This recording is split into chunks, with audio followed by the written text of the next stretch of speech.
नमस्कार स्टूडेंट, नकुल कुमार और science teacher. Student, हमने पिछली जो क्लास पढ़ाई थी आपको उसमें सिखाए थे कुछ न्यूमेरिकल्स सिखाए थे जो अध्याय नंबर 8 के थे। आज जो बातें करेंगे उससे नेक्स्ट न्यूमेरिकल की बातें करेंगे।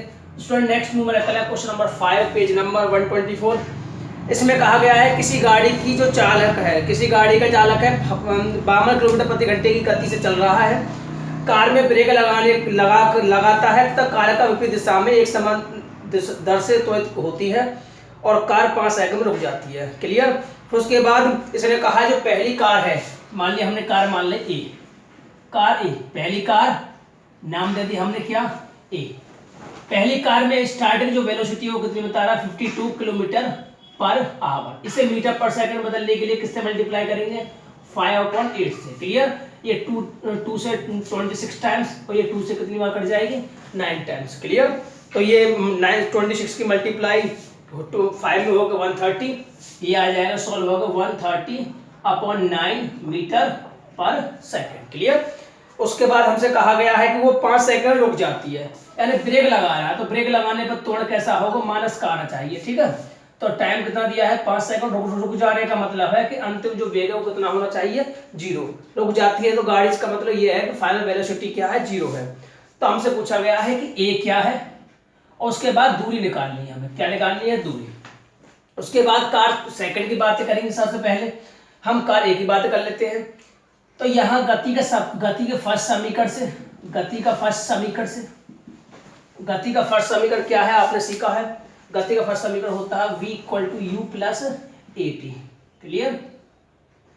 इसमें वैल्यू पुट करेंगे तो v का जो मान आ गया वो कितना है 0 है, u का जो मान है वो कितना है 130/9 और प्लस a इंटू टी का मान जो है वो कितना है 5 सेकंड। क्लियर। इसे इधर ले जाएंगे तो किसकी हो जाएगी वैल्यू माइनस की हो जाएगी, ये इधर जाएगी तो किसकी हो जाएगी माइनस की हो जाएगी, और ये साइड में कौन है a इंटू 5। क्लियर। तो ये इससे कट जाएगा तो ये कितना आ जाएगा 26। कितने टाइम्स कट जाएगा 26। ये सॉल्व होकर आ जाएगा a की जो वैल्यू आ जाएगी माइनस के 26/9। क्लियर। अब स्टूडेंट हम बातें करते हैं गति का नेक्स्ट समीकरण का। हम ये तो फर्स्ट पॉइंट हमारा ये निकला। ये माइनस का मतलब हुआ कि गाड़ी में ब्रेक लग रही है, यानी मंदन या ब्रेकन। क्लियर। आपने सीखा है, समझा है। स्टूडेंट अब नेक्स्ट न्यूमेरिकल की बातें नेक्स्ट पॉइंट की बातें करते हैं। तो गति के सेकंड समीकरण से हम s निकालेंगे, क्योंकि गति के सेकंड समीकरण में ही s होती है। क्लियर। या थर्ड समीकरण से निकाल लेते हैं। सेकंड समीकरण है हमारे पास s = ut + 1/2 s = ut + 1/2 clear. अब स्टूडेंट इसमें वैल्यू पुटअप करेंगे तो वैल्यू जो s की जो वैल्यू आएगी वो कितनी आएगी वो निकालेंगे। u का जो मान है वो कितना रखा 130/9 और t की जो वैल्यू रखे 5 + 1/2, a का जो मान है माइनस के 26/9 अभी निकाला था और t का जो मान है वो 5। क्लियर। आप इसे सॉल्व करोगे जो s की जो वैल्यू आएगी वो कितनी आएगी, इसे सॉल्व करना। आप सॉल्व करने आते हैं, मल्टीप्लाई करना, सॉल्व करना, ये शायद 325 के आसपास 325 के आसपास आ जाएगी। क्लियर। तो स्टूडेंट मैंने सॉल्व इसलिए नहीं किया, टाइम की बचत करनी है। उसके बाद हम नेक्स्ट कार बी की बातें करते हैं। किसके लिए बातें करते हैं दूसरी कार बी के लिए। किसकी बातें करते हैं दूसरी कार बी के लिए। क्लियर। दूसरी कार हमारे पास बी है। उसकी जो चाल बताई है उसने ये कहा कि चाल तो 30 किलोमीटर है लेकिन ब्रेक लगाने पर 30 सेकंड हो जाती है, यानी स्टार्टिंग जो वेग है वो कितना है 30 किलोमीटर पर आवर है। इससे हम मीटर पर सेकंड बदलेंगे तो किससे मल्टीप्लाई करेंगे स्टूडेंट्स 5/18। क्लियर। ये 6 से 3 टाइम्स कट जाएगा, 6 से 5 टाइम्स, तो ये 25/3 आ जाएगा। कितना आ जाएगा 25/3। इसकी जो मल्टीप्लाई करोगे इसमें तो ये मीटर पर सेकंड। अब स्टूडेंट हमसे पूछा गया है कि ये टाइम दे रखा है इसने 10 सेकंड दिया हुआ है और ब्रेक लगा है तो ए पूछा है और एस हमें ज्ञात करनी है। क्लियर। तो वही प्रोसेस लगाएंगे जो ऊपर लगाए थे। तो सबसे पहले गति का फर्स्ट समीकरण लगाएंगे। क्या लगाएंगे फर्स्ट समीकरण। क्यों लगाएंगे, क्योंकि हमें क्या निकालना है सबसे पहले ए निकालना है। क्या निकालना है त्वरण निकालना है।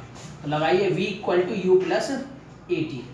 क्या होता है गति का फर्स्ट समीकरण v = u + a। Clear.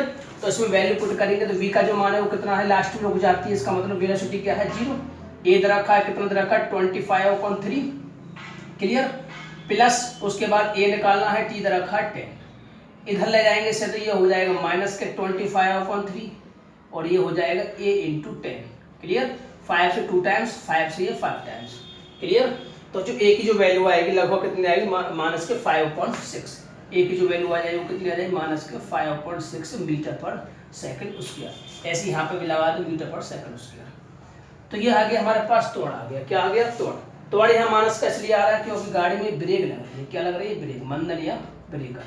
Clear. अब नेक्स्ट बात करें, अब हमसे दूरी पूछी गई है तो दूरी के लिए क्या निकालेंगे, गति का सेकंड समीकरण लगाएंगे, गति के सेकंड समीकरण से। क्लियर।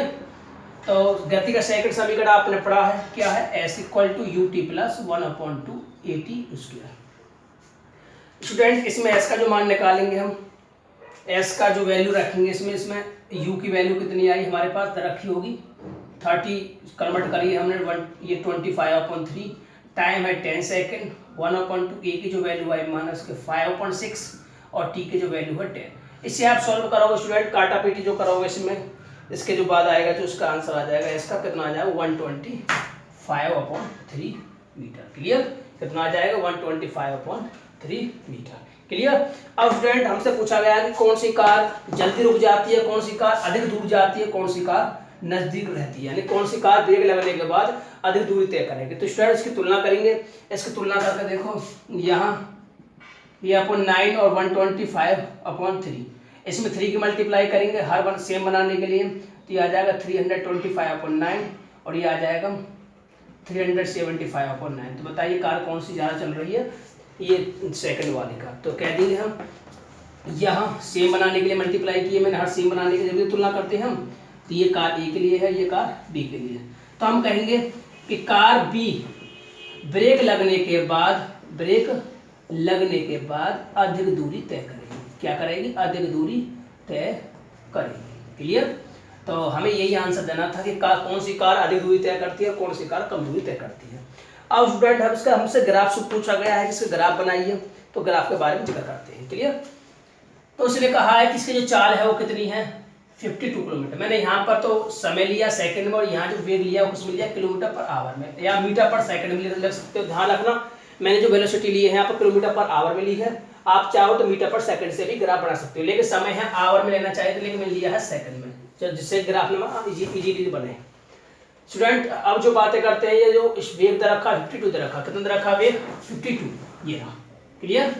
उसके बाद इसने टाइम दिया है 5 सेकंड, कितना टाइम दिया है 5 सेकंड दिया।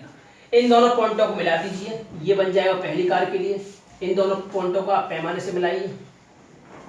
क्लियर। तो ये कौन सी हो गई कार, पहली कार। कौन सी कार है ये, पहली कार। अब सेकंड कार की बात करें, सेकंड कार में क्या होगा कि उसके जो वेलोसिटी दर रखी है वो कितनी दर रखी है हमारे पास, उसकी जो वेलोसिटी है वो 30 दर रखी है। कितनी दर रखी है 30। तो 30 कहाँ होगा 28 और 32 के बीच में होगा, है कि कहाँ पर होगा 28 और 32 के बीच में होगा। उसके बाद हमें टाइम दर रखा है, कितना दर रखा है टाइम 10 सेकंड, कितना दर रखा है 10 सेकंड। क्लियर। तो इन दोनों पॉइंटों को मिला दीजिए आप पैमाने से, इनका जो ग्राफ बन गया क्या है, दूसरी कार। कौन सी कार, दूसरी कार। जो नाम दिया था मैंने बी का और ये नाम दिया था ए का, इसका ग्राफी निरूपण हो गया। क्या हो गया, ग्राफी निरूपण। अब हम नेक्स्ट न्यूमेरिकल की बातें करते हैं। स्टूडेंट बातें करते हैं हम नेक्स्ट न्यूमेरिकल की, क्वेश्चन नंबर 6124 पेज पर। स्टूडेंट इसमें कहा गया है कि हमारे पास कोई ग्राफ दिया हुआ है, चित्र 8.11 को देखिए, और 3 वस्तुएं ए बी सी उनका ग्राफ दिया हुआ है, यानी 3 वस्तुएं हमारे पास ए बी सी उनका ग्राफ दिया हुआ है, और आप इनका अध्ययन करते हुए निम्न प्रश्नों का उत्तर देंगे। सबसे पहले पूछा गया कि तीनों कारें में से सबसे अधिक, तीनों वस्तुओं में सबसे अधिक गतिमान कौन है। स्टूडेंट ध्यान दें, तीनों वस्तुओं में से सबसे अधिक गतिमान वो होगी जिसका ग्राफ बहुत अधिक होगा, जिसका ग्राफ कम समय में बहुत अधिक दूरी तय करेगा, या ये सोचो जिसका जो कोण होगा समय के साथ कैसा होगा, अधिक होगा। स्टूडेंट ध्यान दें, यहाँ पर ये जो ग्राफ है नीली जो कलर से दिखाया है, जो मैंने वस्तु बी के लिए दिखाया है, वो बहुत एक साथ उठा है, और जो ये हरा वाला जो ये लाल वाला जो ग्राफ दिखाया है मैंने, ये बहुत ही कम उठा है, यानी ये कम समय में बहुत ही अधिक ऊपर उठ गया है, और ये कम समय में धीरे धीरे आराम से उठ रहा है। तो कहने से मतलब ये हुआ कि इसके द्वारा जो बनाया हुआ कोण है वो कैसा है, समय के साथ बड़ा है। और यदि इसकी बात करें, यहाँ पे एक समांतर रेखा खींचे तो यहाँ पे भी कोण कैसा है, छोटा सा है। यहाँ पे भी यदि हम कोण खींचे तो ये भी कैसा है, कोण छोटा सा है। तो यहाँ जो कार बी है या वस्तु बी है वो एक साथ बहुत बड़ा कोण बनाती है, जो ग्राफ है वो एक साथ उठ गया है। इसका मतलब ये हुआ कि कार जो बी है या वस्तु बी है उस वो कैसी है, सबसे अधिक गतिमान है। क्लियर। अब नेक्स्ट पॉइंट की बातें करते हैं। वो ये कह रहा है क्या नेक्स्ट, क्या ये तीनों वस्तुएं एक साथ समय के एक साथ किसी बिंदु पर मिलती हैं? बताइए क्या तीनों एक साथ नहीं काट रही है? तीनों एक साथ, ये दोनों दो ही काट रही है, यहाँ पे भी दो ही काट रही है और यहाँ पे भी दो ही काट रही है। इसका मतलब ये हुआ कि तीनों कारें एक साथ कभी नहीं मिलेंगी, एक साथ कभी नहीं मिलेंगी। क्लियर।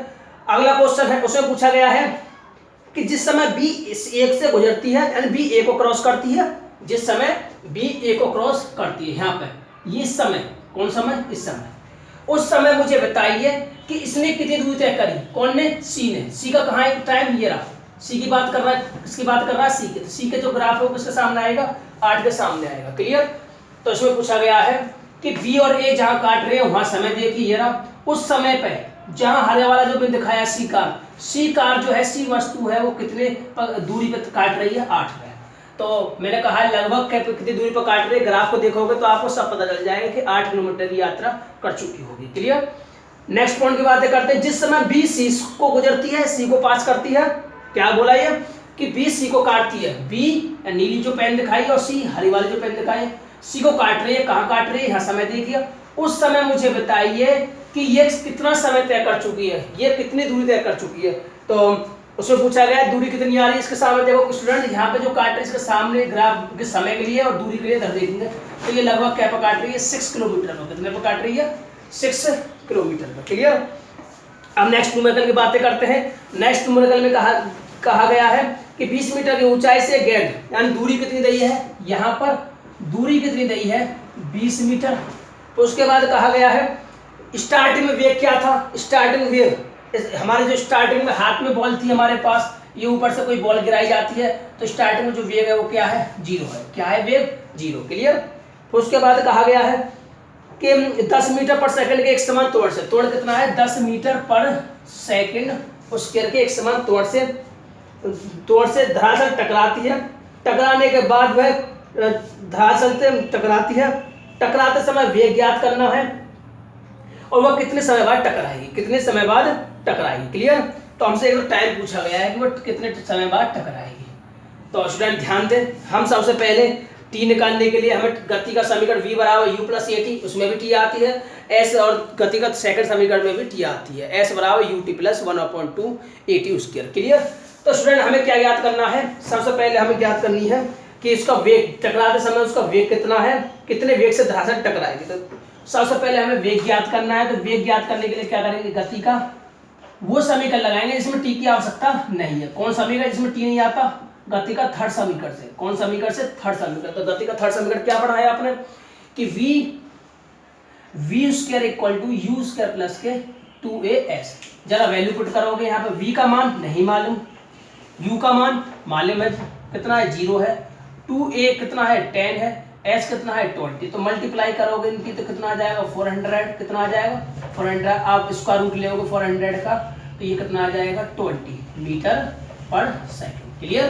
कितना आ जाएगा? 20 मीटर पर सेकंड। अब बातें करते हैं, हमें टी निकालने के लिए गति का समीकरण का प्रयोग फर्स्ट का करना करेंगे। अब टी का प्रयोग करेंगे तो गति के फर्स्ट समीकरण से। क्लियर। किस लिए कर रहे हैं? जिससे कि हमें टी ज्ञात हो जाए, जिससे हमें क्या ज्ञात हो जाए? टी। तो v इक्वल टू कितना आ जाएगा? u plus A T. u plus A T, ये गति का फर्स्ट समीकरण होता है और ये गति का थर्ड समीकरण होता है। इससे तो हमने v निकाला और इससे हम t निकालेंगे, क्योंकि इसमें t नहीं आता, हमें इसलिए इसका प्रयोग किया। इसमें t आता है, इसका प्रयोग इसलिए करते हैं। क्लियर। तो अब बातें करें v का जो वैल्यू है, v का वैल्यू आपने हमें निकाला है कितना है? 20 है। u का वैल्यू आपको पता है 0 है और a का वैल्यू आपको ही पता है 10 है और t निकालना है। तो ये कितना आ जाएगा? तो 10t, तो 10 से 2 टाइम्स कर जाएगा। 10 की जो वैल्यू, t की जो वैल्यू आएगी वो कितनी आएगी? 2 सेकंड। क्लियर।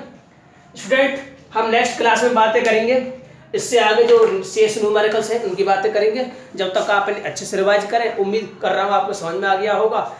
अगर आपको गति के समीकरण नहीं आते तो ये आपको बिल्कुल समझ में नहीं आएगा कि u किसे कहते हैं, v किसे कहते हैं, t किसे कहते हैं, s किसे कहते हैं। आपने पिछली क्लास नहीं देखी हो, पिछली क्लास नहीं समझी हो तो उन्हें समझें, अच्छे से रिवाइज करें, फिर नोट करें। आप जब ही समझ पाओगे न्यूमेरिकल्स को, जब आप रेगुलर रिवाइज करते रहोगे, समझते रहोगे।